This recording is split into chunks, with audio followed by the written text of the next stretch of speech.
17학번이자 DSC 숙명의 코어 멤버로 활동 중인 방경림이라고 합니다. 먼저 이번 세션에 관심을 가지고 이렇게 참여해 주셔서 감사합니다. 오늘 세션에서는 가독성 좋은 코드를 작성하는 팁들을 소개해 드리려고 하는데요. 너무 어렵지 않으면서도 어떤 언어를 사용하더라도 적용할 수 있는 방법들로 구성을 했습니다. 그래서 이번 세션을 통해서 여러분들이 클린 코드에 대한 개념을 새롭게 접하고 가독성 좋은 코드를 작성하는 방법들을 알아가셔서 좋은 코드를 작성하는 개발자가 되셨으면 좋겠습니다. 그럼 이제 본격적으로 세션을 시작해 보도록 하겠습니다. 세션의 목차는 클린 코드, 표면적 수준에서의 코드 개선, 그리고 로직의 개선을 순으로 말씀드릴 건데요. 가독성 좋은 코드를 작성하는 방법을 다루기 전에 먼저 코드의 가독성이 왜 중요한지와 왜 필요한지를 클린 코드라는 개념을 통해 알아보겠습니다. 그리고 나서 코드의 가독성을 높이는 방법을 두 가지로 나누어서 예제 코드를 통해 살펴보겠습니다. 표면적 수준에서의 개선에서는 코드의 흐름이나 구조를 바꾸지 않고 표면적으로 딱 눈으로 봤을 때 보기 좋게 개선하는 방법을 알려드리고, 로직의 개선에서는 조건문이나 반복문의 로직을 더 간단하게 개선해서 코드의 흐름을 머리로 더 쉽게 이해할 수 있도록 하는 방법을 알려드리겠습니다. 참고로 이 세션의 내용은 클린 코드랑 읽기 좋은 코드가 좋은 코드다 라는 책의 내용을 참고하여 작성되었습니다. 클린 코드는 코드의 품질을 얘기할 때 항상 화두되는 주제이고 개발자에게 정말 중요한 개념 중의 하나입니다. 이 클린 코드가 무엇인지 그리고 왜 필요한지에 대해 간단하게 알아보겠습니다. 클린 코드를 직역하면 깨끗한 코드인데요. 어떤 코드를 깨끗한 코드라고 할 수 있을까요? 개발 분야에서 유명하신 분들은 어떤 코드가 깨끗한 코드라고 말하시는지 한번 살펴보겠습니다. C++를 창시한 비안의 스트롭은 우아하고 효율적인 코드가 깨끗한 코드라고 합니다. 여기서 우아하다라는 뜻은 보기에 즐겁다라는 뜻도 내포하고 있는데요. 보기에 즐거운 코드는 곧 읽기 좋다는 코드를 뜻합니다. 코드가 우아하고 효율적이라면 논리가 간단해야 합니다. 또 의존성을 최대한 줄여야 하는데, 여기서 의존성이라는 뜻은 A라는 코드가 B라는 코드를 어떤 용도를 위해서 사용하고 있을 때 A는 B에 의존한다라고 말합니다. 객체지향 언어에서는 클래스가 다른 클래스를 상속받거나 또 인터페이스를 구현하고 있을 때 그런 것과 같은 관계를 의존성이라고 표현하기도 합니다. 그래서 B가 없으면 A는 작동하지 않고 B를 수정하면 A에도 영향이 끼칩니다. 그래서 이 의존성을 최대한 줄여야 하고 또 한 가지만을 제대로 해야 한다고 합니다. 그래야 작성한 코드에 버그가 숨어들지 못하고 유지보수가 쉬워진다고 합니다.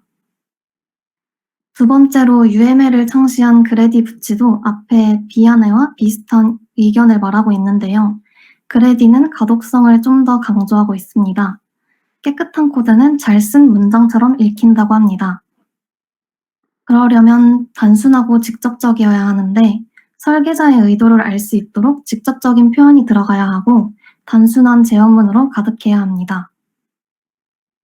세 번째로 이클립스라는 개발 툴을 만든 회사인 OTI를 창립한 큰 데이브 토마스는 깨끗한 코드는 작성자가 아닌 사람도 읽기 쉽고 고치기 쉽다고 합니다. 그러기 위해서는 의미 있는 이름을 붙여야 하고 특정 목적을 달성하는 방법을 여러 가지가 아니라 하나만 제공해야 한다고 하는데요. 이건 앞에서 비아네가 말했던 한 가지를 제대로 해야 한다는 것과 같은 맥락입니다. 그리고 여기서도 의존성을 최소로 줄여야 한다고 합니다. 컴퓨터 과학 분야에서 유명한 분들이 말한 깨끗한 코드란 무엇인지 살펴봤는데요. 이분들의 의견을 종합해보면 깨끗한 코드는 읽기 쉬운 코드를 말한다고 할 수 있습니다. 그러기 위해서는 변수, 함수, 클래스 등의 이름에 설계자의 의도가 담긴 이름을 붙여서 직접적인 표현이 들어가야 합니다. 그리고 로직을 단순하고 간단하게 해야 합니다. 또 코드 간의 의존성을 최소화해서 한 부분을 수정했는데 다른 부분에 영향이 끼쳐서 문제가 생기는 일이 없도록 해야 합니다. 그리고 하나의 코드는 한 가지 일만 해야 합니다. 그럼 읽기 쉬운 코드를 작성하는 게 왜 중요할까요? 바로 버그가 없고 유지보수하기 쉬운 프로그램을 만들기 위해서입니다. 버그를 발견하고 대응하기 위해서는 기존의 코드를 수정해야 하는데 읽기 어려운 코드는 그만큼 분석하는 데 시간이 오래 걸립니다. 따라서 유지보수 비용이 크게 들고 생산성도 낮아지게 됩니다.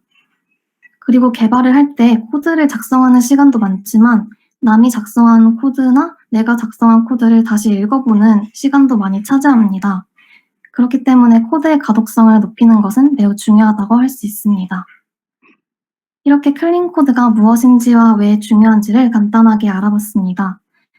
그럼 이제 읽기 쉬운 코드를 작성하는 구체적인 팁들을 알려드리겠습니다. 오늘 다룰 범위는 이 두 가지입니다. 좋은 이름을 짓고 로직을 단순화하는 방법을 예제 코드를 보면서 설명드리겠습니다. 먼저 표면적 수준에서 코드의 가독성을 높이는 방법들을 알려드리겠습니다. 앞으로 나올 예제 코드는 C++, 자바, 자바스크립트 등의 다양한 언어로 구성되어 있는데요. 언어를 모르셔도 괜찮습니다. 가독성을 높이기 위해 어떤 식으로 개선하는 거구나라는 정도만 이해하셔도 괜찮습니다. 표면적 수준에서 코드를 개선하는 가장 기본적인 방법은 좋은 이름을 짓는 것입니다. 우리가 변수, 함수 또는 클래스 등의 이름을 결정할 때 템프, 리턴 밸류의 약자인 리턴 이거랑 또 foo 등의 보편적인 이름보다는 이 코드의 목적이나 의도를 정확하게 설명하는 이름을 골라야 합니다. 오른쪽의 예제 코드는 어떤 기능을 수행하는 코드일까요? 바로 1부터 9까지의 숫자를 제곱해서 다 더하는 코드입니다. 여기서 제곱의 합을 저장하는 변수의 이름으로 템프 약자인 tmp라는 이름을 사용하고 있습니다. 이 대신에 제곱의 합이라는 뜻을 담는 sum squares라는 이름을 짓는 것이 좋습니다. 이렇게 코드를 개선하면 반복문 안까지 들어가지 않고도 맨 첫 번째 줄만 읽어도 변수명을 보자마자 뒤에 나오는 코드는 제곱의 합을 구하는 코드구나 라는 것을 쉽게 짐작할 수 있고 이 예제 코드는 매우 간단하지만 더 길고 복잡한 코드를 작성할 때는 좀만 더 고민해서 변수명에 의도를 담는 것이 나중에 읽을 때는 더 빠르고 쉽게 이해할 수 있습니다. 그런데 오히려 템프와 같은 보편적인 이름을 사용해야만 할 경우가 있습니다. 오른쪽의 코드는 left와 right라는 두 변수의 값을 서로 교환하는 코드입니다. right의 값을 템프에 임시로 저장해두고 left의 값을 right에 담은 뒤에 left에 아까 담아두었던 템프에 있는 right의 값을 저장합니다. 여기서 템프 변수는 존재하는 그 이유 자체가 이 세 줄에서만 사용되는 right 값의 임시 저장소입니다. 이때 템프라는 이름은 코드를 읽는 사람한테 변수가 임시 저장소 이외에 다른 용도가 없다는 사실을 잘 전달하고 있습니다. 그렇기 때문에 이때는 템프라는 이름이 제일 적절합니다. 그리고 이름은 더 구체적이고 직접적일수록 더 명확한 의미를 전달할 수 있는데요. 예를 들어서 오른쪽에 getPage라는 자바스크립트 메소드가 있는데요. get도 좋은 단어지만 이 부분만 보고서는 페이지를 로컬 캐시에서 가져오는 건지 데이터베이스에서 가져오는 건지 인터넷에서 가져오는 건지 헷갈릴 수도 있습니다. 그래서 인터넷에서 가져오는 거라는 의미를 강조하고 싶다면 fetch나 다운로드와 같은 단어를 사용하면 됩니다. 그리고 여기 왼쪽에 있는 그림은 트리라는 자료 구조인데요. 이 오른쪽에 있는 코드는 트리를 나타내는 클래스를 작성한 코드입니다. 그런데 이 사이즈라는 변수는 트리에서 어떤 크기를 말하는 건지 혼동될 수 있는 표현입니다. 트리의 높이인지 노드의 개수인지 아니면 트리 클래스가 사용하는 메모리의 크기인지 알 수 없습니다. 그래서 사이즈 대신에 height, numnode, memory byte와 같이 각각의 상황에 맞게 명확한 표현을 사용하는 것이 좋습니다. 사이즈라는 단어가 무조건 안 좋다는 뜻은 아니고 사이즈라는 단어만 보고 어떤 크기를 나타내는 건지 명확하게 알 수 있는 상황이라면 사이즈를 쓰는 것이 좋습니다. 그런데 코드를 읽는 사람이 어떤 크기인지 혼동될 수 있는 상황이라면 그때는 더 구체적인 단어로 바꿔주는 것이 좋습니다. 두 번째는 반복문을 작성할 때 루프 반복자로 IJK를 많이 쓰는데요. 이 예제 코드를 보시면 클럽, 멤버, 그리고 유저라는 세 개의 리스트가 있고 이 유저가 어떤 클럽의 멤버인지 출력하는 코드입니다. 이렇게 특수하게 루프를 돌아야 되는 리스트의 개수가 많으면 반복문의 깊이도 2중, 3중으로 깊어지게 되고 루프 반복자도 많아지게 됩니다. 그런데 이 코드에는 오류가 있는데 혹시 어딘지 보이시나요? 바로 유저가 클럽의 멤버인지 확인하는 if 부분에서 멤버스와 유저스는 잘못된 인덱스를 사용하고 있습니다. 멤버는 J를 쓰고 유저는 K를 써야 합니다. 이렇게 루프를 도는 리스트가 많아서 반복문을 2중, 3중으로 작성해야 하는 특수한 경우에는 IJK 대신에 그 리스트의 반복자라는 뜻을 담는 이름을 쓰는 것이 좋습니다. 리스트의 첫 글자를 따서 CI, MI, UI를 쓰면 코드에서 오류가 났을 때 어디에서 틀렸는지 더 빠르게 찾을 수 있고 애초에 코드를 작성할 때 헷갈리지 않아 오류를 방지할 수 있습니다. 다음으로 불림 변수의 이름을 지을 때를 알려드리겠습니다. 이때는 변수의 true와 false가 의미하는 바가 명확하도록 짓는 것이 좋습니다. 예를 들어서 왼쪽 코드에서 search names라는 이름은 이 변수가 true일 때 이름을 찾았다는 것인지 찾아야 한다는 것인지 헷갈릴 수 있습니다. 그래서 이름을 찾았다는 것을 의미한다면 변수명을 is searched로 바꾼다면 그 의미가 더 명확해집니다. 그래서 불림 변수명을 지을 때는 is, has, can, should와 같은 단어를 앞에 붙이면 그 의미가 더 잘 전달됩니다. 그리고 부정적인 표현보다는 긍정적인 표현을 쓰는 것이 좋습니다. disable SSL 변수는 SSL의 활성화 여부의 정보를 담고 있는데요. false니까 SSL을 사용한다는 뜻입니다. 그런데 이렇게 부정적인 의미를 담으면 한 번 더 꼬아서 생각해야 되기 때문에 이것보다는 오른쪽에 use SSL처럼 긍정적인 표현을 쓰는 것이 더 간결하고 읽기 좋습니다. 그리고 범위값을 나타내는 변수명을 지을 때는 그 경계를 포함하는지의 여부에 따라 다른 이름을 사용할 수 있습니다. 보통 해당하는 수를 포함하면서 그 수까지를 나타내는 경우에는 min, max, first, last, left, right의 단어를 사용합니다. 그리고 컴퓨터 과학 분야에선 한쪽 끝이 이렇게 포함되지 않을 때는 and를 쓰는 관행이 있습니다. 그래서 범위에서 한쪽 끝이 배제되고 그 다음 값을 가리킬 때에는 begin and를 쓰는 것이 좋습니다. 지금까지 좋은 이름을 붙이면서 표면적인 수준에서 코드를 개선할 수 있는 간단한 방법들을 알아봤습니다. 이제 로직을 단순화하면서 코드의 흐름을 더 이해하기 쉽게 하는 방법을 알려드리겠습니다. 코드의 흐름 제어를 읽기 쉽게 하는 첫 번째 방법은 조건문에서 인수의 순서를 결정하는 것입니다. 첫 번째 줄에서 왼쪽의 조건문보다는 오른쪽 조건문처럼 숫자가 오른쪽에 오는 것이 더 읽기 좋습니다. 그럼 두 번째 줄처럼 양쪽의 인수가 둘 다 변수일 때는 어떤 조건문이 더 읽기 좋을까요? 바로 오른쪽입니다.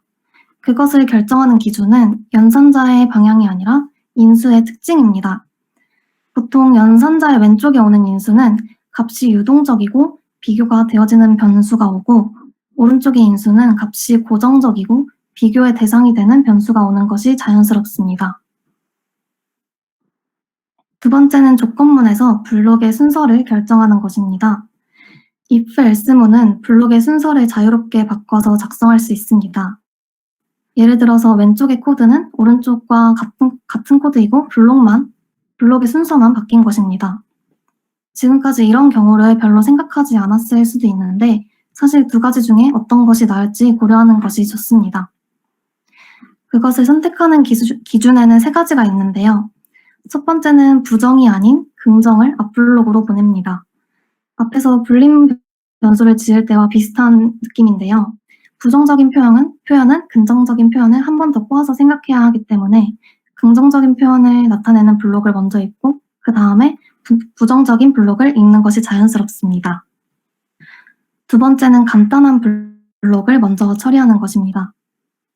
세 번째는 더 흥미롭고 중요한 내용을 담는 블록을 앞으로 보내는 것입니다. 이렇게 여러 가지를 고려해서 if-else 블록의 순서를 결정하면 코드의 흐름과 순서를 읽기에 더 자연스러운 방향으로 제어할 수 있습니다. 코드의 흐름을 단순화하는 마지막 방법은 블록의 중첩을 최소화하는 것입니다. 코드를 읽을 때 함수나 조건문, 그리고 반복문과 같은 블록이 중첩될 때마다 머릿속에서 계속 스택이 쌓이게 됩니다. 닫는 괄호를 만났을 때 바깥 블록으로 다시 돌아가서 그때 적용됐던 값을 기억하는 것은 매우 어렵기 때문에 블록의 중첩을 줄이는 것이 좋습니다.